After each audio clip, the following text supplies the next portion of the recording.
the New Zealand government has invited everybody to think differently about how they do development in the Pacific. And it came under this Pacific Reset strategy. And Winston Peters, of course, took himself off to Australia to make that, to announce that this is what New Zealand was going to do. And since then, in March, when he did that, there's been a lot of discussion, and there have been some fabulous articles that have been written and blogs written about what does this all mean? What do we mean by a reset? What are we resetting from? But I think more importantly, we're all asking, what do we imagine the Pacific to be? How do we really understand the Pacific?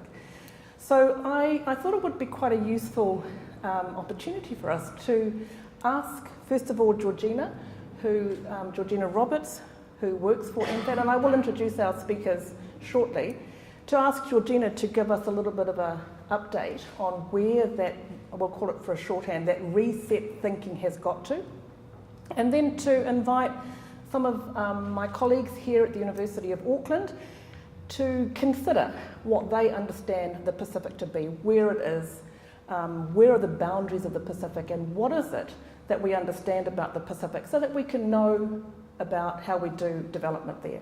The questions that I've really been asking the people to speak are about, what are the most meaningful boundaries that they undertake their research in? And then hopefully we get a bit of an idea of how can we deal with some of the substantive development issues that really haven't changed regardless of what the New Zealand government's done. So we still have some enduring development issues that still need to be addressed, and we want to have a chance to think about how we can address those. So I'd like to start by first inviting Georgina to tell us a little bit more about the Pacific Reset strategy. Toi te hapu, toi te iwi, toi te mana wairua, te mana whenua, te mana tangata, e ngā iwi o te motu, e ngā hau e whā tēnā koutou, tēnā tātou katoa.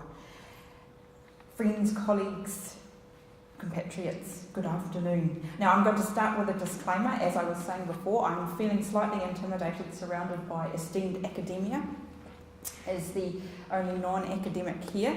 So I start from a basis of sharing with you my observations and of course what I am privileged to be working on in my role as the Director for Pacific Connections at the Ministry of Foreign Affairs and Trade based here in Auckland. Now you might be saying, what is that? And that's good because it's a new role. It's a new role that the Ministry has created, partially in acknowledgement that not only is Auckland the largest Pacific city, but it's also a thriving mass of intelligence, perspectives, engaged people on the Pacific to help the Ministry of Foreign Affairs and Trade not only understand our region better, but to do our work better in our region.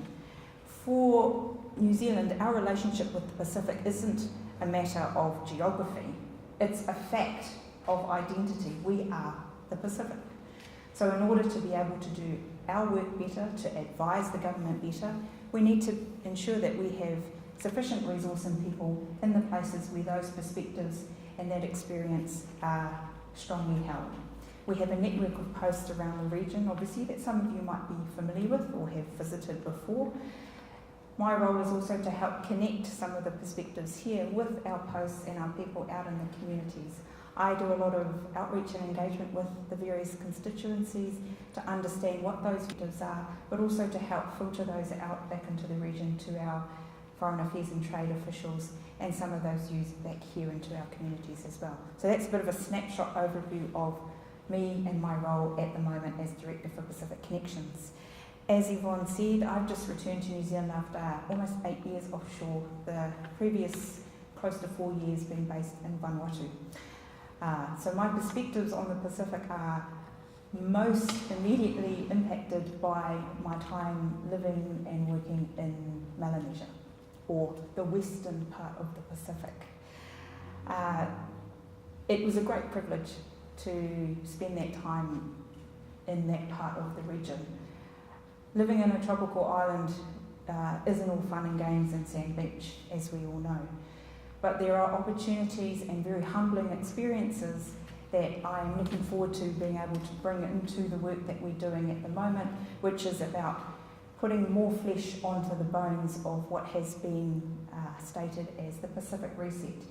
When the Minister of Foreign Affairs delivered his speech in Sydney at the beginning of March, his speech was about shifting the dial, and the statement about Pacific Reset was latched onto, I think because people were looking for a statement from the new government on perspectives. It was very obvious that after the election there was a very different complexion to our government. Not only do we have a significant number of Pacifica and Māori cabinet ministers, a number of which are from the Auckland area, we also have a different political focus.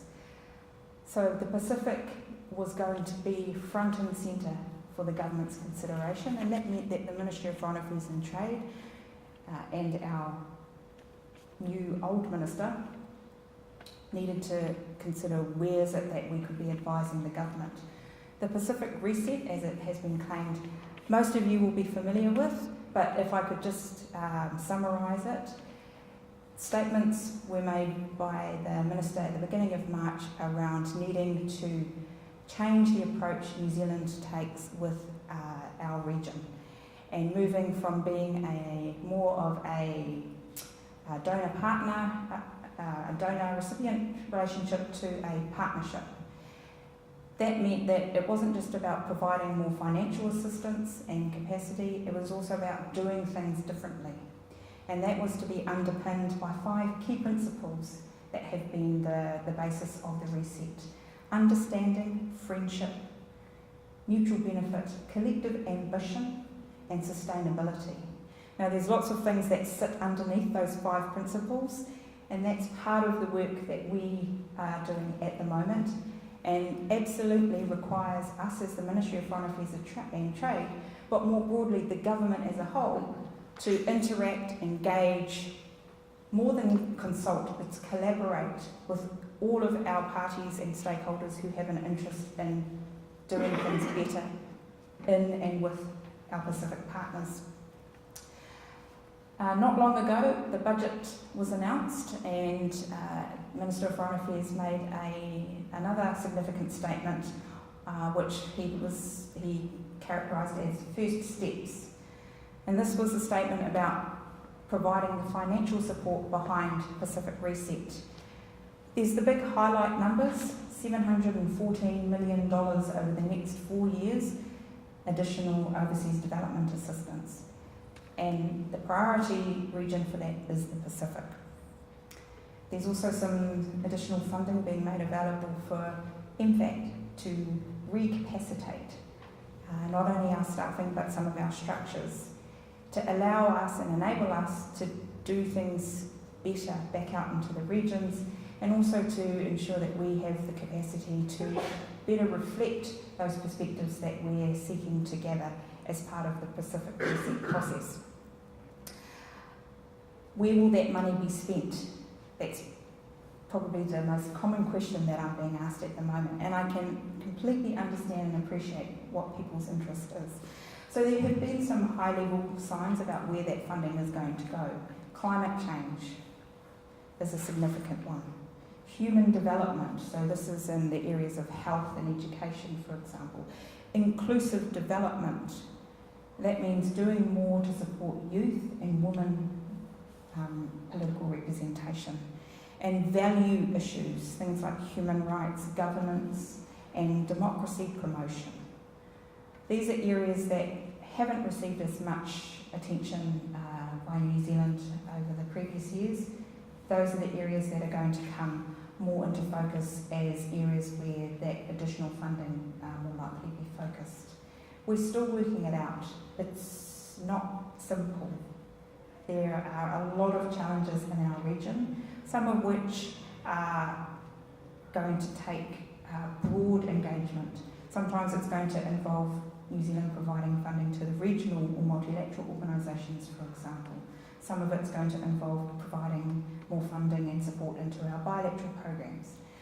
But we're stepping through that. Conversations like this are really important parts of informing us. I'm just one individual. There are a whole lot of great colleagues in Wellington also having conversations like this, but also out into the region. The reset, those 5 key principles: understanding, mutual ambition, collective ambition, mutual benefit, friendship, and sustainability. Those take work and they take drive to be coherent and consistent. There are over 30 New Zealand government agencies working in the Pacific. MFAT, MPI, Immigration, Customs, and many, many others who in some way or form engage with the Pacific or support activities in the Pacific. We need to make sure that all of that activity and engagement is working towards common goals. We have a collective ambition to do things that are going to make a difference, to be relevant, and are going to be sustainable. As I said, it's not easy. It's a big question. But I have to say, I'm really excited to be faced with this question at the moment, and I'm really excited to be coming back home to New Zealand into this role at this particular time. The government has been very brave and courageous in stating these goals very early in its term. We as government officials, we need to do our absolute best to provide that informed, robust, frank advice. And it has to be informed by conversations like this with you. So if I can leave you with anything, it's please ask questions. I know I've kind of skirted over things very briefly and superficially. That's mainly because I'm really keen to hear from you. What is it that you're interested in? Or what is it that you think we need to be looking more closely at?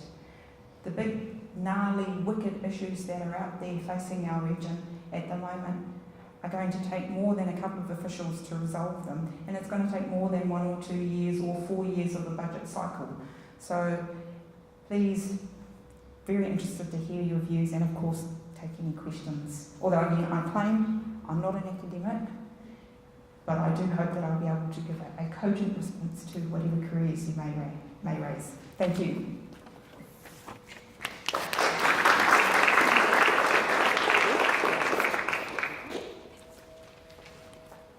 Well, thank you so much, Georgina, just for opening that up.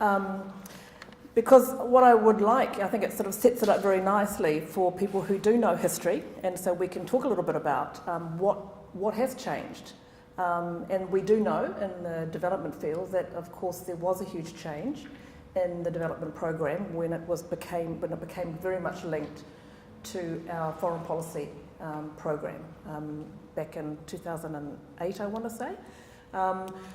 So there is a historical dimension that we need to keep in mind, and so this is timely for us to ask Damon to come and speak a little bit about what are some of the meaningful boundaries for you, both geographical, possibly, and temporal, that pertain to this whole issue of development in the Pacific. Damon.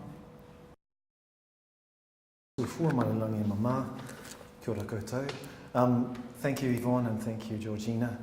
So I know a lot about the way different people see the Pacific because I used to live and teach in the United States. And there, when they say the Pacific, they don't mean what we mean when they say it.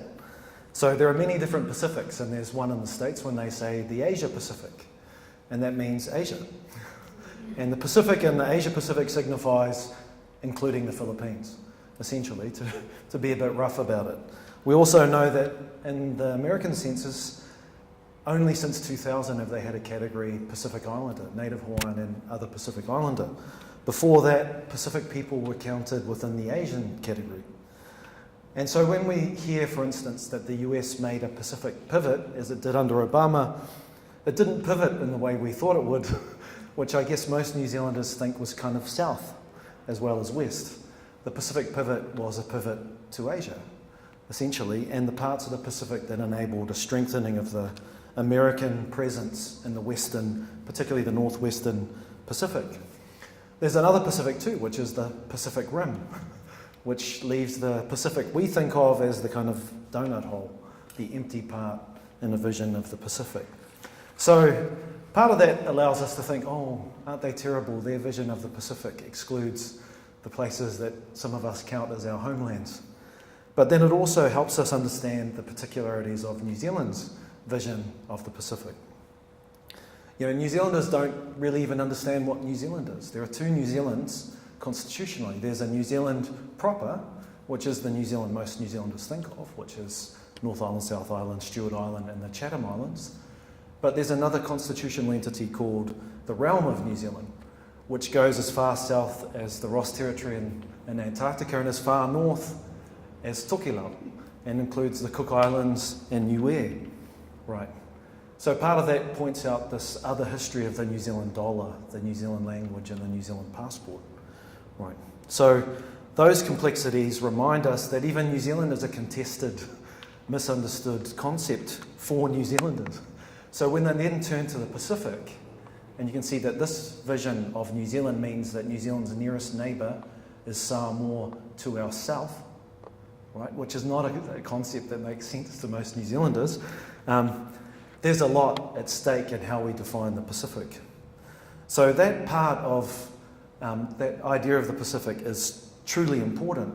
And it's particularly important when we think of the foreign policy, because we count as aid, for instance, the $19 million we give to the Cook Islands, which is technically, in some definitions, a part of New Zealand. Right? So there's all sorts of challenges that we need to confront when we define what we're doing in order to understand it properly. But what New Zealanders really have is what I've called in some of my work a concept of the Pacific, which is New Zealand's Pacific. Right. And so New Zealand's Pacific is centred probably about somewhere about Samoa, and has Cook Islands, Niue, Tokelau, in some visions we might include the Kermadec, for instance. But it's a very specific idea of what the Pacific is and what it's constituted, what constitutes it. But we've seen in the last 20 or 30 years a really substantive shift. So for instance, it's probably no accident that our current person speaking here has just come from Vanuatu, which has become far more important in New Zealand's understanding of the Pacific in the past 10 to 15 years, chiefly for a domestic but also transnational reason, which is the RSE workers who are primarily coming from Vanuatu. So Vanuatu now looms in many parts of New Zealand as the primary part of the Pacific they're engaged with. You know, regional New Zealand, which has thousands of near Vanuatu workers. So we see a New Zealand's Pacific, that isn't really a place. It's a bundle of relationships, or it's a process. It's constantly changing. But it is a concept of the Pacific where the chief defining principle of it is not the Pacific, but New Zealand. Right, so it changes as New Zealand changes, not as the Pacific changes. And I think what we see, because New Zealand's interests have been stable for a century, concentrated in Polynesia, the fact that New Zealand defined this area has kind of been masked. But now as New Zealand becomes more interested in the Western Pacific, and as its connection with Fiji has become more challenged, we see these things more clearly. What New Zealand's Pacific isn't, is the Pacific as it's seen by the Pacific people who live there. Right, and so it's a really interesting moment in New Zealand where we have in a big policy speech like the one we saw, a discussion of values, right, which has been missing, although present in many of our discussions. Because we know that Pacific people see themselves very differently to how others see them. You know, we know that particularly Polynesian and Micronesian nations see themselves as large ocean nations, not small island nations. We know, particularly in Polynesia, they are transnational nations, they're trans nations, where almost all of the Polynesian nations have larger ancestral populations somewhere else. Right. But we know, for instance, that even when New Zealand says Polynesia, it isn't thinking of Polynesia as we see it. Right? New Zealand's Polynesia doesn't tend to include the Polynesians who speak French. It doesn't include the Polynesians who speak American. Right? So it's a very particular vision there as well. So we're at an interesting moment where these ideas of values come up. And I think the values themselves are interesting because they're not Pacific values. And I think it probably emphasises the difference there, right? They are probably, in many ways, they're values to be celebrated, but they're not values that Pacific nations themselves would have generated. And I suspect they're not values that Māori would have generated either. So we talk about understanding in many contexts in New Zealand. We would not be afraid to call that by a Māori word or use a Māori concept. We might use, for instance, a Samoan concept, mā lama lama, which has all sorts of other resonance, but means enlightenment and understanding. Friendship is a word with a deep history of New Zealand and the Pacific. So New Zealand basically made Samoa sign a treaty of friendship, which removed the rights of about 150,000 New Zealanders to their citizenship. So the treaty of friendship that was signed after the Privy Council case, which upheld New Zealand citizenship as a birthright for Samoans born before 1947. So the lesson there is if people ask you to sign a treaty of friendship, they are not your friends, I think is. So friendship is an interesting one when we use in many New Zealand contexts the idea, which would have been consistent with many of the values of whanaungatanga, of actually being relations, which is exactly what we are, and is consistent with the broader tenor of the speech, but we didn't name it. So there are all sorts of values, and I think it's great to have a discussion about values in foreign policy because we operate without naming them. And I think it's a really courageous moment because they're being named, but I really hope they're revisited and that they're consistent with who we are as a nation.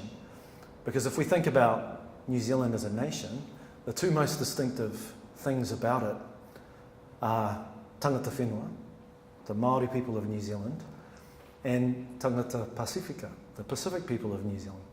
They are what make New Zealand not Australia, for instance, or not Canada. And so there's something very, very powerful in that way of being about being New Zealanders. And I think for me, the last frontier for the treaty, for instance, is finding a place for the treaty in our foreign policy. And so there's a moment that we're reaching right now where we can generate a way of engaging with others who are our whanaunga that's consistent with who we are now in the 21st century. And I'm really excited that we might be coming close to that moment. And I think I'll stop there. So Thank you, Harim Nek below me. I want to start by thanking Yvonne for inviting me to speak today and thanking all of you for coming to the seminar. Now, when I accepted Yvonne's kind invitation, I wondered what in the world could I say about the theme of where in the world is the Pacific. And as I thought about this, my thoughts eventually turned to my own experience of moving to New Zealand in 1999 after living for 9 years in Port Moresby, Papua New Guinea. Now, my partner and I decided to move to New Zealand rather than, for example, Australia, in part because New Zealand clearly identified itself as a Pacific Island country. So you can imagine our surprise and consternation when we arrived in Christchurch to discover that many of the New Zealanders who we met did not consider Papua New Guinea to be part of the Pacific. My increasingly irritated response to these people who said this was to ask something along the lines of, and just where do you think Papua New Guinea is? Which is, of course, a particular variant of the more general question of where in the world is the Pacific, which we're here to talk about today. For me, as an anthropologist, the first approximation to locating the Pacific can be found in the famous 1993 essay, Our Sea of Islands, by the Tongan anthropologist Apeli Hauofa. Apeli, of course, had important connections to Papua New Guinea, having grown up there and having done his doctoral anthropological research among Mekio people to the west of Port Moresby. And when I lived in Port Moresby, my day often began with listening to Apeli's brother Roger on his morning radio program as I drove to work at the Papua New Guinea National Museum. Apeli Hauofa preferred the name Oceania to the more common label Pacific. He argued that Oceania is a set of islands and their inhabitants, that it is a large world in which peoples and cultures move and mingle. Most importantly, he argued that the islands of Oceania and their inhabitants are interconnected and not isolated. And he concluded his essay by saying, and I want to quote him here, and I know I'm speaking to the converted in many ways here, but I think it's worth thinking about. He wrote, quote, Oceania is vast, Oceania is expanding, Oceania is hospitable and generous. Oceania is humanity rising from the depths of brine and regions of fire deeper still. Oceania is us, end of quote. So having been asked to say something about where in the world is the Pacific, I would echo the Maori proverb, he tangata, he tangata, he tangata. Where or what is the Pacific? Its people. And I would add its relationships. And I was struck by the fact that the 5 principles that Georgina enunciated are all about social relationships in one way or another. Now, Yvonne also asked me to say a bit about my own research, and I've been enormously privileged to have spent almost all of my adult life in one way or another involved in Papua New Guinea. I first went to Papua New Guinea in 1982, 7 years after independence, and it's been rather a love affair ever since. I've spent about 15 years living and working in Papua New Guinea, and the rest of my time writing and teaching about Papua New Guinea and its people. I've been extremely fortunate. I want to talk about 3 pieces of work that I've done in Papua New Guinea because I think they show important elements of the Pacific today. So my initial research was with hunters and gatherers who live along the Fly River in the western province, immediately adjacent to the border with West Papua and downriver from the large Oktedi gold and copper mine. Now these 2 facts, the proximity to an international border and a mine, demonstrate how even small communities, and the community I was living with was about 600 people, how even small communities that many people would consider isolated are profoundly affected by international politics and international capitalism. Now, I spent 3 years living in that community from 1982 to 1985, learning the language, learning how they make a living, learning how they thought about social relationships, and importantly, documenting their way of life in relationship to their environment before they were hit by the environmental pollution caused by the Oktedi mine. So 2 things, international politics and the impact of international capital. I returned to Papua New Guinea in 1990 to work at the National Museum. And during the following 9 years, I worked with a fantastic group of Papua New Guineans. Our responsibilities included expanding the national collections, enforcing cultural heritage legislation, and doing research. For me, it was an enormously rewarding time, and among the most rewarding aspects was working with and watching young idealistic Papua New Guineans as they transformed a colonial institution, and the building was, after all, Australia's official independence gift, to an institution that reflected and reflects Papua New Guinean values. So a second theme in the research is the transformation of colonial institutions into institutions that reflect Papua New Guinean values and ways of doing things. Now, for the last 8 years, my research has concerned urban food security in Papua New Guinea. Papua New Guinea is currently one of the fastest urbanizing countries in the world. Based on the national census in 2011, the urban growth rate in Papua New Guinea is 2.7% per year. But the World Bank predicts that by 2030, which is not that far off, that the urban growth rate will increase to 4.3%. This means that urban areas in Papua New Guinea will double in size every 17 years. This urban growth presents and will continue to present serious practical challenges to Papua New Guinea and its people, including providing housing, health, sanitation, water, and food. My research, which I've been carrying out with the assistance of a Marsden grant, a PhD and an MA student from this university, and most importantly, a very committed group of postgraduate students from the University of Goroka, has focused on the Goroka fresh food market and the approximately 5,000 customers and 700 vendors who work there every day. The goal of the research has been to understand how the people in that marketplace understand what they are doing, including what kinds of economic models do they bring to the buying and selling of food. Now, among the most striking findings of this research, at least for me, are the ways in which vendors and customers in that marketplace are transforming it into a Papua New Guinea space. They do this in part by emphasizing social relationships in addition to commercial transactions, and by resisting the full commodification of the food that they sell. So, where in the world is the Pacific? I would suggest that the Pacific is less a geographical space or a geographical area than a set of deep social and historical relationships. Its people face large challenges, but I expect that they will face those challenges by using values and often knowledge that has been passed down over generations. So thank you very much for listening to me and indulging me, and I look forward to the discussion. Talapalava and One Pacific greetings on this cold Auckland afternoon. Thank you all for joining us, and thanks also to Yvonne and NZIPR for pulling this very interesting event together. So in one of the first lectures that I give for our Stage 2 Pacific Studies course, I get the students in small groups. I give them a map that has the Pacific and the Pacific Rim. I give them a bunch of markers, and I ask them to decide what is included or excluded in their definitions of the Pacific. So a little bit a different level, but a similar kind of conversation that we're having today. And on the face of it, it's a clear, maybe kind of simplistic ask for the groups. But in order to complete the task, they have to discuss with their groups their reasonings and their justifications for where they place the line of inclusion and exclusion. They soon find it much less clear and much less simplistic. It often leads to some negotiation and long conversations. And when they report back to the larger class, it yields some very interesting observations. So this semester, one of the groups had decided that the US Pacific wasn't really part of the Pacific.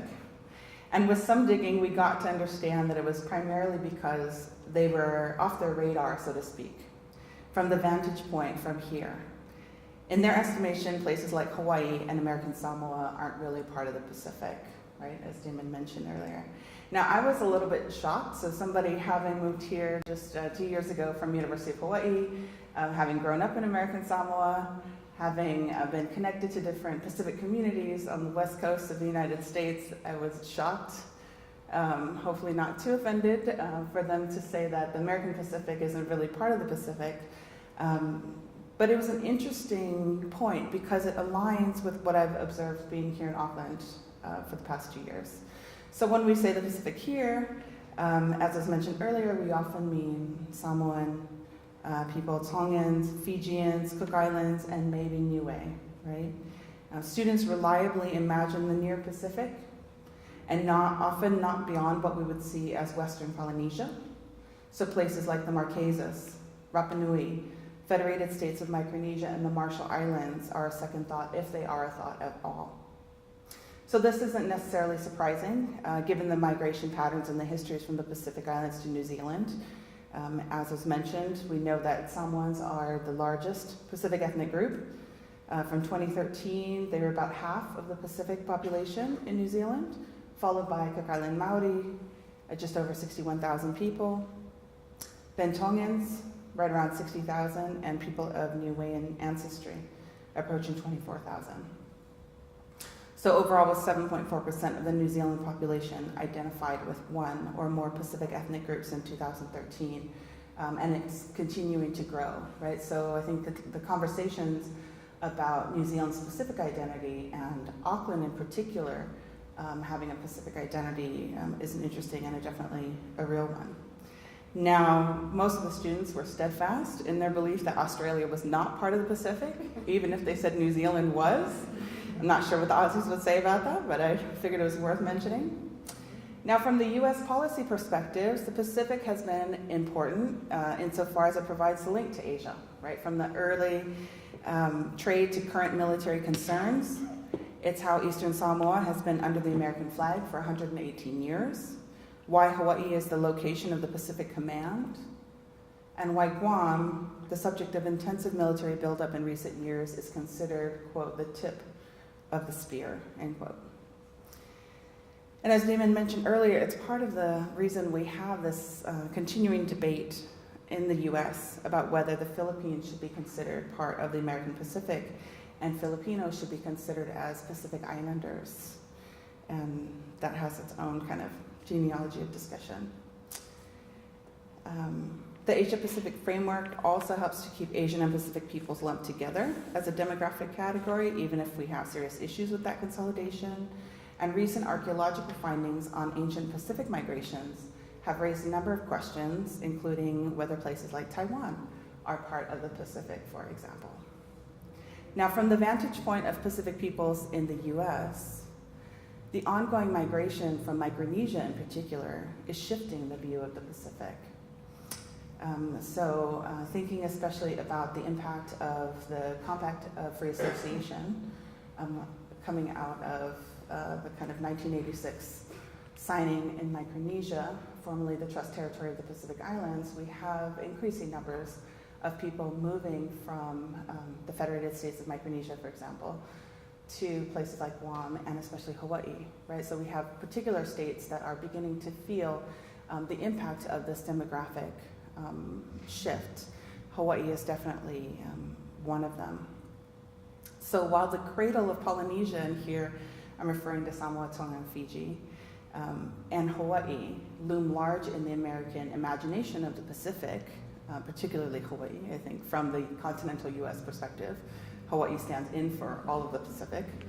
I think they would be surprised to hear Auckland called the largest Pacific city in the world, and indeed would be surprised that people would consider Auckland as part of the Pacific, right? So it's a very different kind of framework and imagination coming from the other side of the Pacific. So as someone trained in anthropology and focused on Pacific studies, the Pacific has long included what is captured by the longstanding geographic kind of Melanesia, Micronesia, Polynesia formation. Yet as a scholar of migration and mobility in the Pacific, coming to Pacific studies after, as Mark mentioned, Epeli Hauofa famously critiqued the smallness of small island nations' frameworks and advocated for a paradigm of world enlargement emerging in the movement of Pacific peoples within and beyond a sea of islands, what he referred to as Oceania. I've come to think of enlarged Pacific worlds forged by our transnational Pacific communities. Now, admittedly, this is shaped by a lot of the work that I've done that is focused on Polynesia, but I think that they bear witness to a transformed Pacific where, for example, there are more Samoans abroad than in the islands, over 400,000 in the United States, New Zealand, and Australia alone, compared to just over 250,000 in American Samoa and independent Samoa. Now, in my research, I focus on Samoan migration and mobility, looking specifically at sport. And this has provided new kind of boundaries for the definition of the Pacific and the way Pacific people move. So I've been interested in the genealogy of Samoans in American football and the genealogy of football in American Samoa, and in particularly thinking about the way we can use sport to understand some of the kind of historical transformations in the islands. So thinking about the impact of being part of the US Pacific, the histories of US-led development and development initiatives primarily in Tutuila, and thinking about transformations of different kinds. So thinking about the transformation of the cash economy and the kinds of opportunities that have been provided over the 20th century and moving into the 21st century. Thinking about how visions of the future have been transformed over this time period. And thinking about changing definitions of success, particularly from youth perspectives. So this project has used sport to open up questions about histories of migration and the place of sport in education. But it's also helped to reinforce the importance of place, the importance of community histories and agendas, right? So while the early research on this project has focused primarily on American Samoa and really on Tutuila, in writing it up, it's expanded to include also the US part of the Samoan diaspora. So you can't tell the story without talking about these kind of transnational communities and what's happening on the West Coast and other parts of the continental US. And I think the other project really quickly that Yvonne mentioned that I'm starting is looking at the circulation of haka in global sport. So I'm particularly interested in how haka begins to move beyond the shores of Aotearoa and into contexts that are no longer controlled by Maori, and especially with the question about how other Polynesian people are using haka in those spaces. Okay, so in this framework that's given to us by Epeli Hauofa and kind of expanded by the different work around migration and transnational communities, the new Polynesian Triangle includes cities like Auckland, Sydney, Honolulu, Los Angeles, and Salt Lake City. And in this vision, the Pacific encompasses geographies and cartographies of presence. It is where Pacific peoples are. So while migration doesn't always index a problem, we know that in many Pacific nations, they do, or it does. Addressing substantive development issues must take account of this backdrop of movement, whereby in some UN reports, the vast majority of Pacific nations experience net migration decline on an ongoing basis. Right? This impacts research trajectories, it impacts aid streams, and is connected to different things like climate change, health or nuclear legacies, and strangled economies or labor mobility. Okay? So the question, where are people moving and why? And how does it reflect current issues in Pacific communities? I think has been one that's really important for me, but also as we think about the issues around development and aid in the Pacific, one that we have to ask. Thank you. I feel like a bit of an imposter sitting on this panel with serious sort of Pacific scholars, and I'm sort of don't really sort of fit in. So as Yvonne said, I'm from the law school, and so what is an academic commercial lawyer doing here at all? Well, I've been involved in probably most of the trade negotiations that the Pacific has been involved in over the last sort of decade or two. So most of the acronyms, PICTA, PACER, EPA, PICTA TIS, PACER Plus, MSGTA, so most of them I've been involved in as an advisor for the Pacific states, including, as Yvonne said, as 2-year stint as the Chief Trade Advisor, and when we set up the Office of Chief Trade Advisor in Vanuatu in 2010. Okay, so the Pacific. Okay, so we've heard, so from a New Zealand perspective, looking out at least, the Pacific may have boundaries. They may be uncertain, but there may be boundaries in terms of geography, in terms of culture, in terms of anthropology, in terms of politics. But I want to suggest from a sort of a trade point of view, really the Pacific doesn't really exist. There isn't really a Pacific region as such. And to the extent it exists, it's sort of epiphenomenal in some ways. Okay, so as you all know, the Pacific has probably negotiated a number of agreements as a group. You know, they've negotiated with Europe, they've negotiated with Australia and New Zealand, and they've negotiated amongst themselves. And just a couple of things about these negotiations is probably worthwhile sort of highlighting as well to make the point. The Pacific negotiations with Europe arose under the Cotonou framework, the Cotonou Agreement. And Europe, in agreement with the ACP, decided that there would be 6 and then finally 7 regions would negotiate with Europe. Separate agreements. Europe couldn't negotiate individually with 76 or 79 countries, so it had to do it by regions, and also it didn't want to negotiate with the ACP as a whole. And the negotiations took place with sort of largely existing sort of geographical or political groupings. And there were sort of often institutional arrangements already in place. In the Caribbean, there was CARICOM and CARIFORUM for the negotiations. In other parts of Africa, there were regional bodies, sometimes there weren't. But there was also sort of institutional support for the negotiations. There was funding that took place. So in the Pacific negotiations were supported by the Pacific Islands Forum Secretariat and funding from Europe through the Pacific Islands Forum Secretariat. So to some extent, the negotiations took place because of institutional structures that were in place, not because the Pacific necessarily had a huge commonality in the negotiations. European officials thought when these round of negotiations started, thought that most of the Pacific countries would opt for GSP rather than negotiate, the Generalised System of Preferences, and have access to Europe, slightly preferential access as well. But the countries chose to negotiate. And through those negotiations, Fiji felt sort of compelled to negotiate because of access to sugar. And throughout those negotiations, it was pursuing its own interest in sugar as well, with other countries that were exporting sugar to the EU.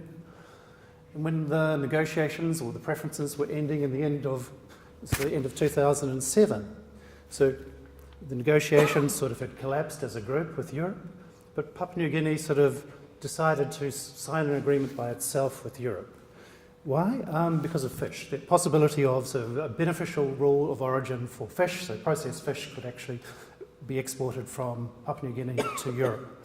And that led to a certain amount of establishment of processing capacity in Papua New Guinea.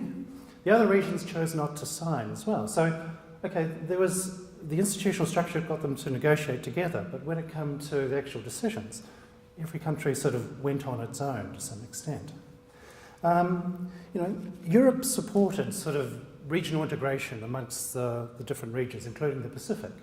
It did it financially, and at the time, I guess, when you're thinking back to that time, there was a general sort of agreement that sort of regional integration amongst developing countries was a good thing.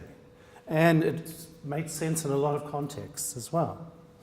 And as a result of that sort of the European funding and the assistance through the Pacific Islands Forum Secretariat, we've got what came to be called sort of the picture agreement amongst the Pacific Island countries as well. Or the negotiations of that. And that led to demands from Australia and New Zealand to be involved in that particular negotiation. And they were pushed fairly hard. Ultimately, they were rejected and a compromise was reached, under which there would be an umbrella agreement called PACER, in addition to the separate sort of agreement called PICTA as well. Okay, and so why were Australia and New Zealand able to get so much sort of traction in this particular process? Partly because they were part of the same institution, the Pacific Islands Forum as well. Okay, and as a result of this umbrella agreement PACER, we've got what happens is there was a trigger in it for negotiations of an agreement between the Pacific Islands and Australia and New Zealand if certain things happened or a certain time elapsed. And as a result, Australia and New Zealand sort of pushed for those negotiations to commence. The Pacific Islands sort of agreed to commence those negotiations, and that was agreed in 2009 subject to a couple of conditions, and one was that there'd be institutional support for the Pacific Islands. And so that led to the establishment of the Office of the Chief Trade Advisor with funding from Australia and New Zealand. So again, it's the institutional sort of mechanisms provided the sense that there was the region negotiating with a third party, an outside party. Rather than some underlying sort of trade commonalities between these countries. Okay, when we sort of look at that a little bit deeper, okay, the Pacific Islands countries, there's a lot of measures that you find out there for how the extent to which countries are integrated into the global economy. Trade as a percentage of GDP, FDI, or tourism, or remittances, and the Pacific is also incredibly high on those particular measures. But these are connections outside the region rather than within the region. Within the region itself, there's sort of very modest trade. And it's always going to be really modest. Why? Because the economies produce similar sort of things. There's very little manufacturing capacity, or the similar climatic conditions. So similar goods are produced and they're traded amongst. So there's little scope for trade amongst particular countries as well. So I think to some extent, sort of, the idea that there's a Pacific trade or regional Pacific trade is a bit of an illusion. And so I think there's probably sort of a couple of exceptions to that as well. And you can think of examples where, in particular, sort of Fiji as well has significant trade with some of the other islands. Partly because Fiji is a transportation and communications hub within the region. And at the same time, you see a lot of containers that are transshipped through Fiji out to the other islands as well. So it becomes central in that particular way. Okay, and sort of jumping around a little bit, but it's sort of, that connects to some extent sort of Fiji's ambitions in terms of the economics and politics of it. So not necessarily always consistent with sort of what sort of maybe New Zealand's trade interests are with Fiji as well, or interests in the region as well. If trade is going through Fiji and going out to the other islands, it's probably not coming through New Zealand and going out to the islands. You look at a lot of the goods that are sort of distributed in Fiji, they're not manufactured in New Zealand, but they've come through New Zealand or they've come through Australia, a lot of Chinese products. Okay, so if Fiji starts negotiating with other regions, China in particular, you look at sort of the Chinese government's website and you see that there's joint feasibility studies proposed with both Fiji and Papua New Guinea with China.